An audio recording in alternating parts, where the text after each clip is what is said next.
Hey there, sports fans. Ribbo here with Lee, and we're going to be looking at.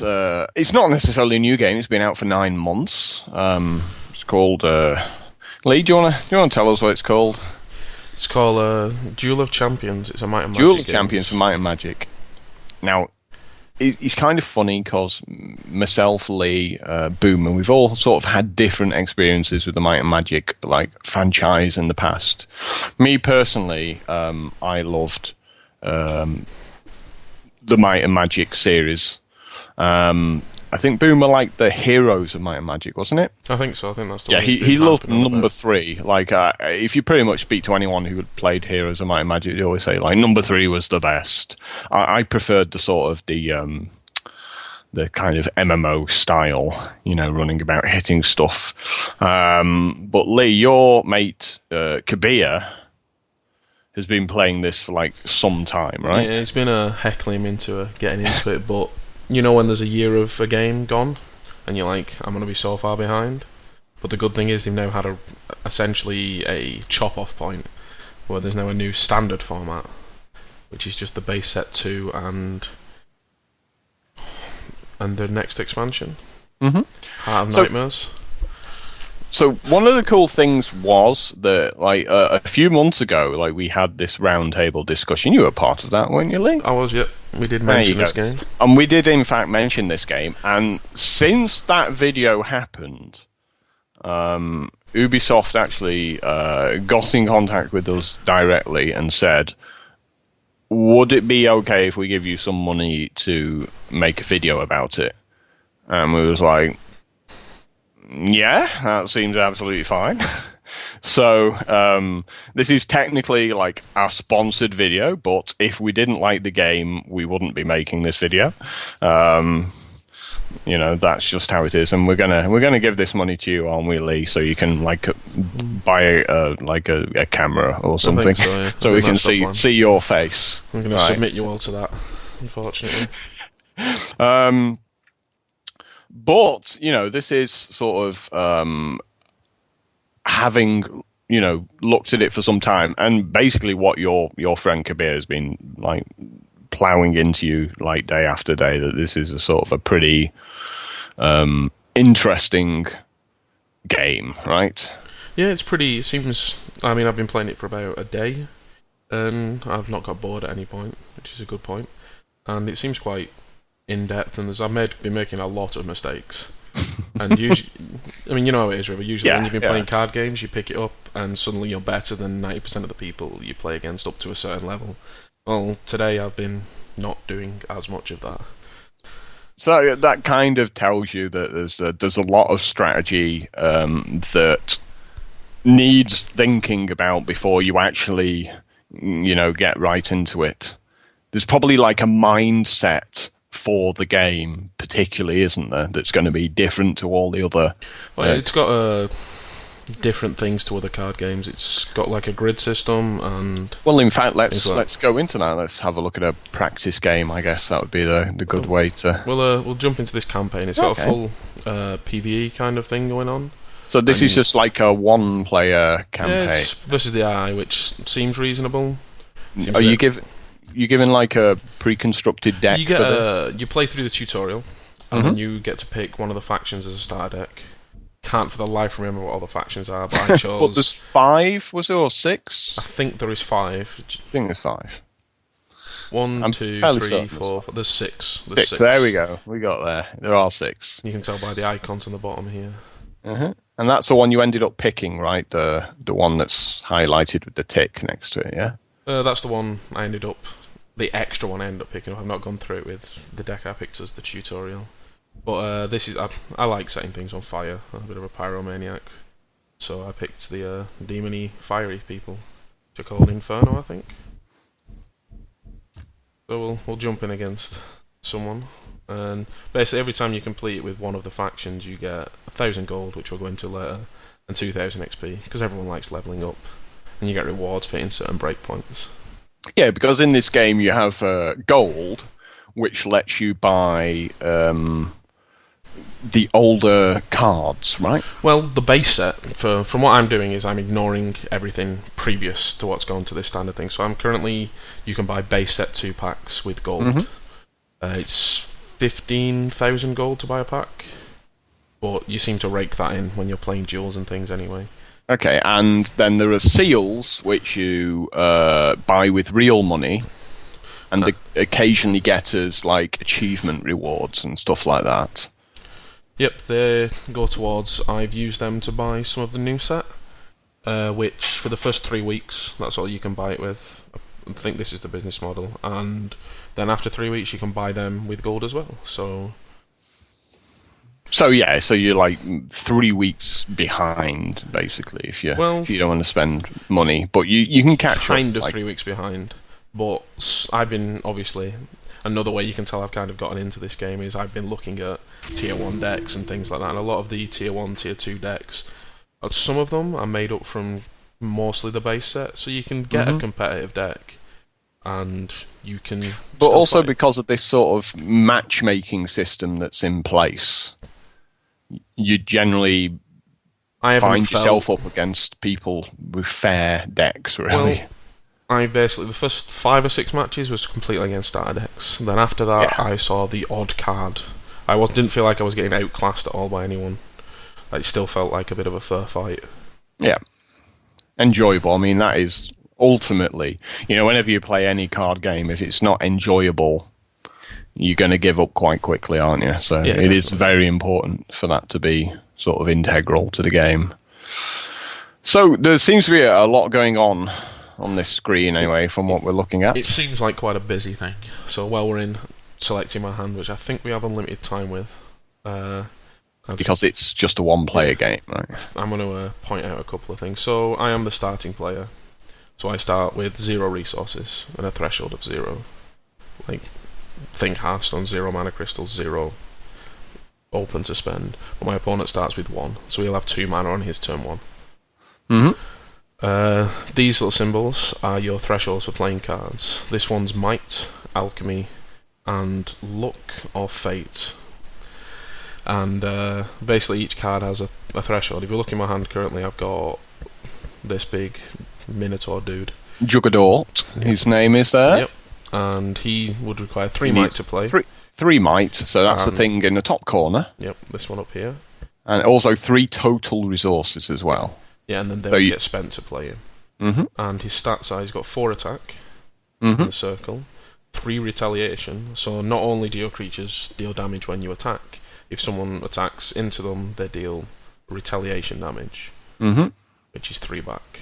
Now that looks suspiciously like health underneath. Funnily enough, the big red circle is health. You pick that there we go.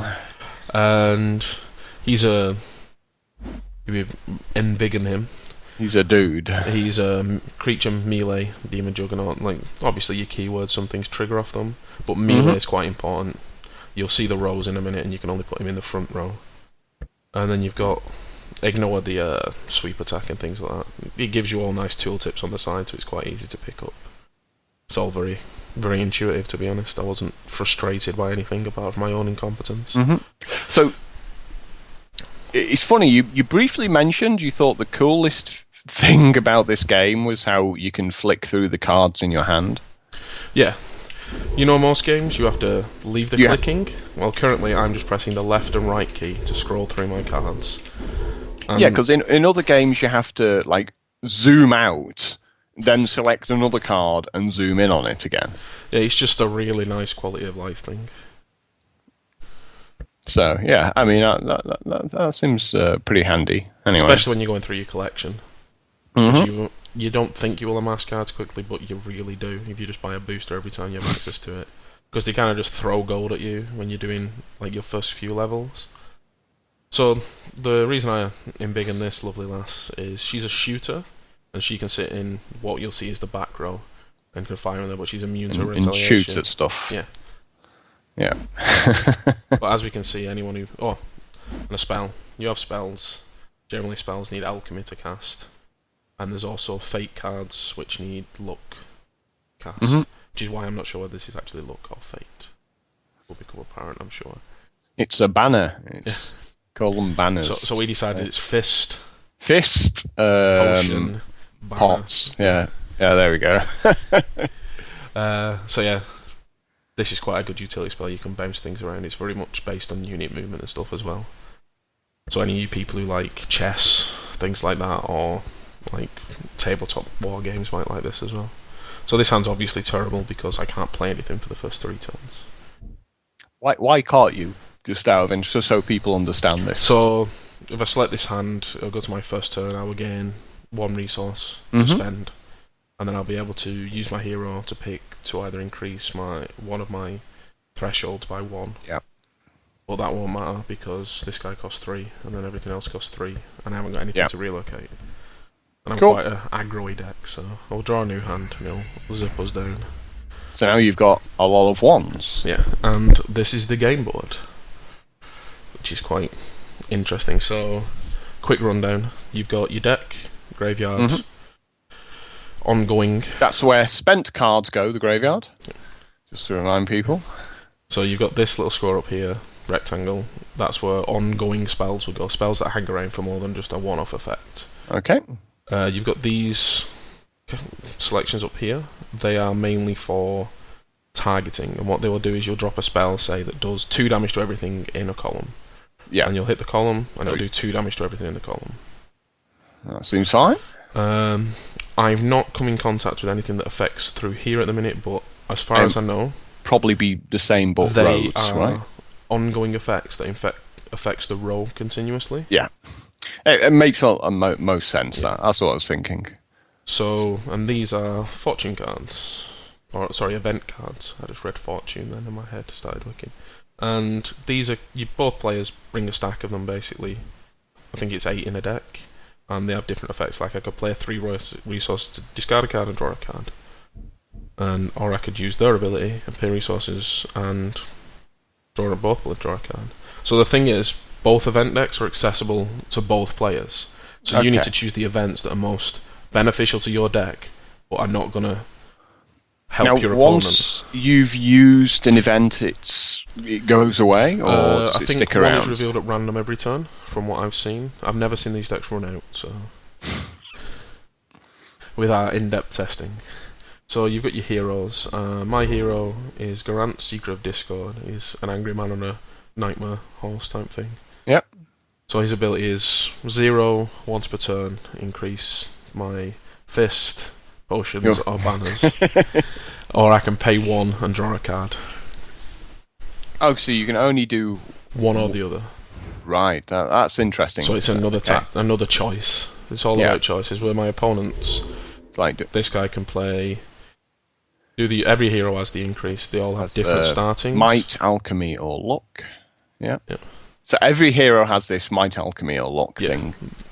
And the draw a card, I believe they all have as well. And then some heroes have an extra ability. So this one, you would discard a card, and 2 friendly creatures get +1 attack. Of something. +1 attack. Yeah, the circle's the attack. But the trade-off for that is, if you look, they only have 3. She has 2 alchemy, 1 fate, luck, either or, and I have might, alchemy, and luck. So they've lost that initial thing to gain. So there is a downside to it. It's not. Also, something else I didn't point out. That's the faction at the top. I think that's Stronghold. So you can cast Earth spells, spells, and fire spells. And that's why she's basically a caster, this lady. And that's why she starts off with the 2 alchemy, so she can cast more spells and things. Whereas I'm a earlier in the game. Yeah. So I obviously draw the really confusing unit that I'll explain in a second. But we mulliganed and we got one of our 1-drops. This guy's just a vanilla. You've just used your hero's ability to give yourself 1 extra might. Yep. Which is a permanent thing. It's a permanent thing, yeah, you ramp it up. So now I've got the options of placing me one of these lanes. But you've still got 1 mana, right? No, once I actually click, that mana will get spent. Okay. So he's only 1 mana. It just gives you've got a lot of options to go back if you don't want to do it. But once you click on one of these squares, that's it. It's kind of cemented in. So I'm going to stick him in this top. And then my mana gets spent. It tells me, how much I had for that turn, and then next turn that bottom number will go up by 1. So then click the big red end turn button. See, my opponent then starts off with 2, increases the might by 1, and uses the event near the bottom for us to both draw a card. Now, how do you go about beating the other person up? Well, I shall show you. You do is if there's nothing in these lanes, you can just click your guy and immediately punch the guy in the head. Mm-hmm. If there's things in the lanes, you then fight that creature, it does its retaliation damage back to you, and there's a lot of powerful... I'd say one of the things I found most powerful, this deck doesn't really do it, it's more just kill the thing, is you can move... Another deck I've been playing, it can move things on your opponent's side of the board to mess up their formations and things, which is quite powerful. If you didn't want to fight the dude who's on the other side of the board, would you move yours out of the way or move his out of the way with a card? What you can do is you have 2 options when you've got a guy. Once per turn you can either attack or move. So I could have moved him down to here, but there's no real point at this point. Is that with each of your guys, or just one guy you get to attack with each turn? It's with each of you guys. So if you had, so you've got like your ranged behind, but you can't have like melee behind and then move them ahead. You can't have a melee creature behind unless it has a type of flying. Flying creatures can sit behind, but basically you've got your melee creature that sits in the front, can attack the front row. You've got flying creatures that can attack, that can sit in the front row or back row, but can only attack the front row. And you've got your shooters which can only sit in the back row, but can attack the front row or the back row. And most of the shooters are immune to retaliation as well. So, in this situation, if your opponent there had a shooter, you couldn't attack it. No. You'd attack the player. I could attack it if you put it in here. If there's nothing in the way. There's nothing in the way. Gotcha. Right, that all makes sense now. So I have a bit of a... I got quite lucky in one of the packs I opened, and I opened this guy. So if I don't use my hero ability for this turn, I get to play him. He's a 1-cost, 3 health, 3 attack, Lava 3 Spawn health. can only be played if you haven't used your hero ability this turn. So it's not a case of you can play him and then use your hero ability. No. But he is quite powerful, especially when you've got a second 1-drop here. So I'm not going to boost any of my stats this turn, I'm just going to make some guys. I'm going to make him down the bottom because there's some AoE spells. So we're kind of piling on the pressure. I'm expecting to get everything blown up by some ridiculous spell at some point soon. But that was a downside. I have set myself back a little bit. But because this guy starts off with 1 might, I can still cast... On 3 I can still cast my 3 might guy. So that's one of the strengths. So he played Earthquake. This is a nice thing as well. Instead of having to click on their used cards, you can just hover over it and this little thing comes up in the middle at the bottom and tells you what's happened. Deal 2 damage to all non-flyer creatures. And your dude there that has survived is a flyer? Yeah? Yep, he's a flyer. So it looks like we can't play anything, but we just need to increase our might. We'll drop this big guy. Again, keeping him separate, and then we'll beat him up some more. I'm hoping this deck's going to make some creatures in a second. I'll try to show you how that works. There we go. It's a harpy. So that's a flyer, so they're It's not another ranged. harpy. So the flyers can go in the front or back. Yeah, but they can't attack over things. I think. I'm pretty sure they can't. That makes sense. Yeah. You can't elbow someone out of the way, right? Yeah. So this guy's quite interesting. He's the only card I've come across with this at the moment. He's cost 2, but his threshold is 4 might. Okay. And this is what the foils look like as well, guys. They're quite shiny. Shiny. And I like how they move the card so it kind of foils at you. And a Fear 3 means anything with a might requirement of 3 or less can't attack him. So you can use him to block stuff off, basically. Aha, right. So again... Yeah, that's an interesting little mechanic, actually, that one, the fear mechanic. So I can move this guy backwards, so he doesn't get beaten up by that. It's probably not the best thing, but I wanted to show you moving. And I can stick this guy in front of him, and this is going to fight that guy, but because it's only got 2 might, can't really attack, so that locks him into kind of having to move. Mm-hmm. We've got this guy who's gonna punch this guy in the head. And he's going to take 1 damage back, does he? No? No, I'm not sure how that works, if I'm honest. I don't think they can retaliate if they're in the back row, but I'm not 100% sure. Yeah. It's not something I've really noticed before. Because we were like, wait a minute, he still has 4 health. So I could spend 2 cards to kill his guy. If I wanted to, I could like double fire blast it, and because this guy's got no retaliation, I think I am going to do that.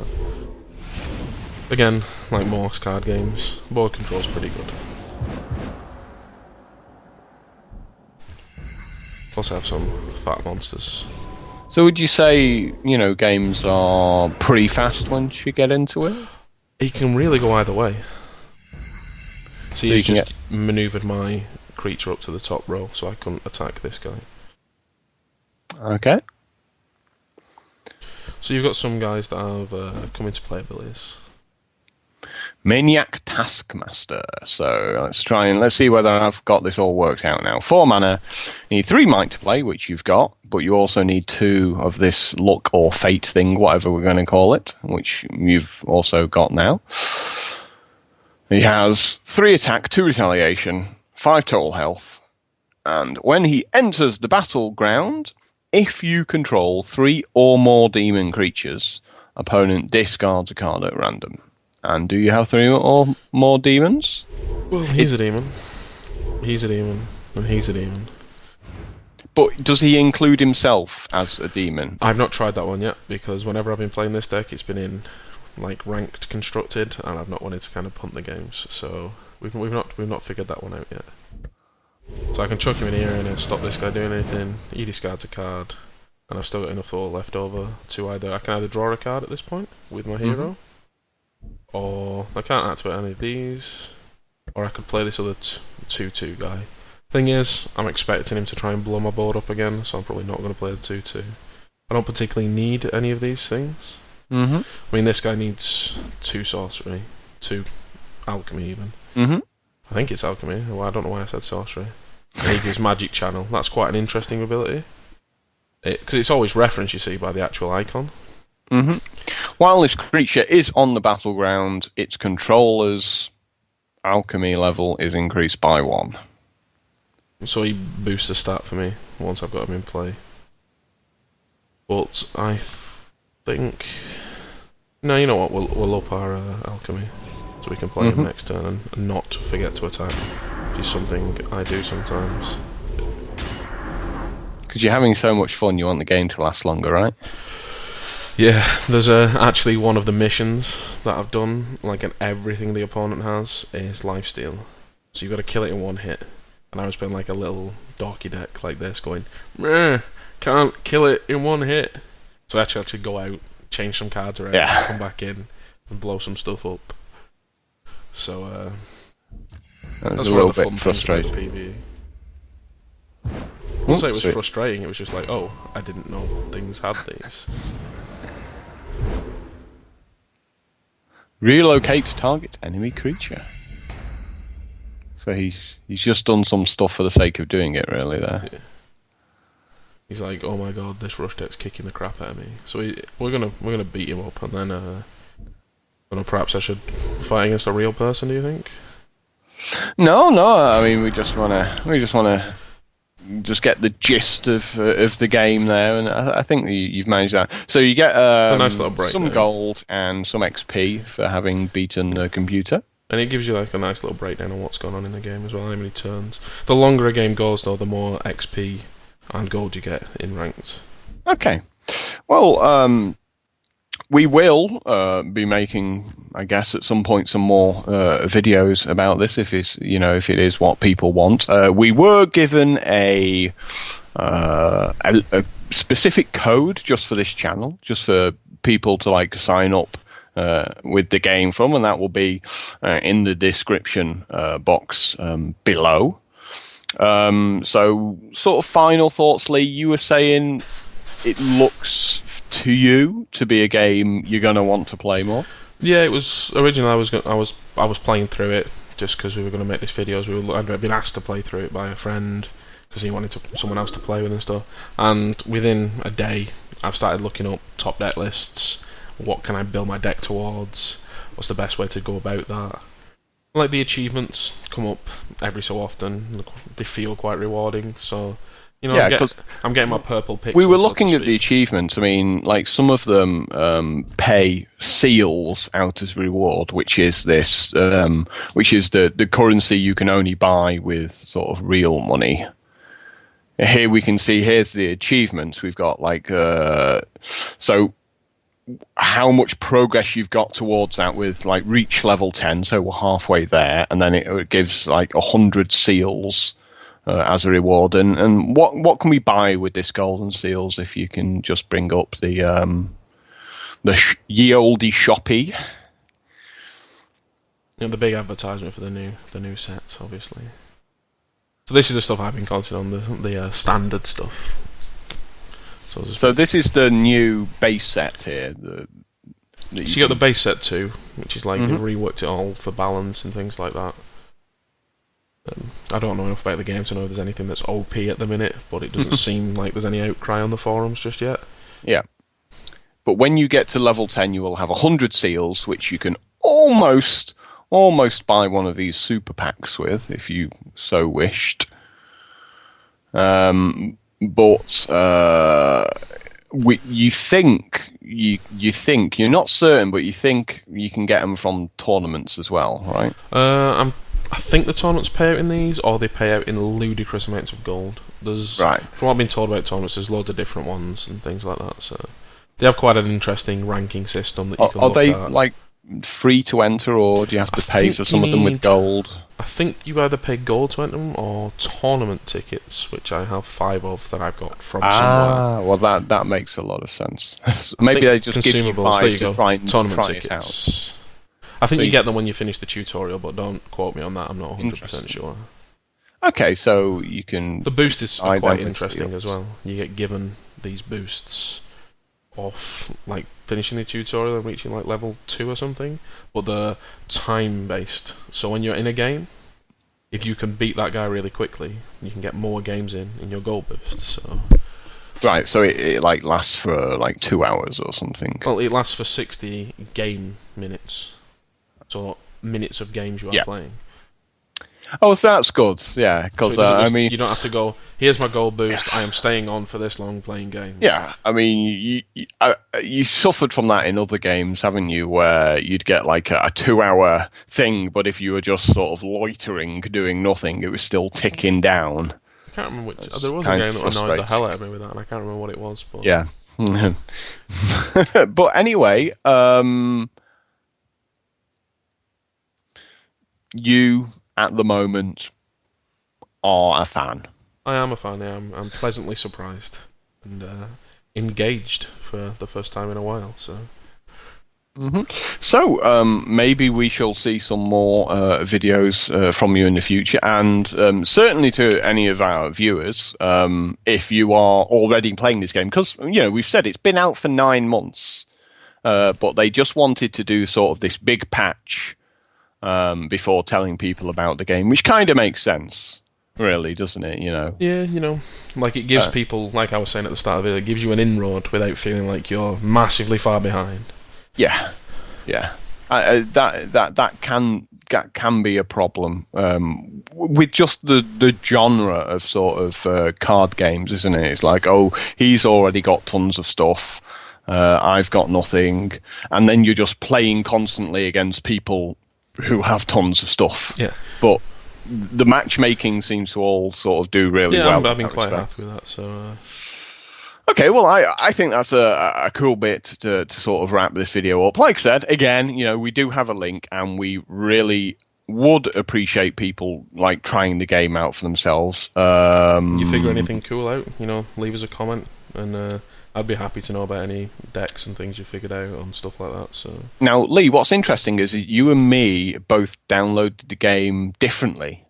So I used Ubisoft's main site to actually download the game, whereas you got yours over Steam. Yes, I did. Scott, I love Steam. Like, I'm just a huge fan of having all my games in one place, so that works very well. So anyway, there is a link anyway for people to download the game, and I'm sure like use either of the methods, of your choice, really, in that respect. Any last thoughts from yourself? Are we?